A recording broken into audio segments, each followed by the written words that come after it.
एका घनदाट जंगलात एक छोटा वाघ राहत होता। त्याचं नाव होतं सिम्बा। सिम्बा अजून लहान होता, पण त्याला जंगलात खेळायला आणि नवीन गोष्टी शिकायला फार आवडत असे।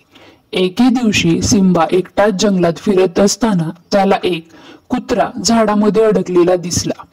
कुत्रा घाबरलेला होता आणि काहीच करू शकत नव्हता। आसपास कोणताही मोठा प्राणी नव्हता आणि कुत्रा मदतीची वाट पाहत होता।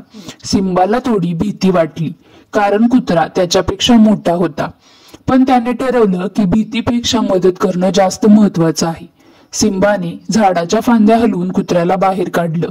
कुत्रा खूप खुश झाला आणि म्हणाला, तू खूप धाडसी आहेस, तुझ्या धैर्यामुळे मी वाचलो।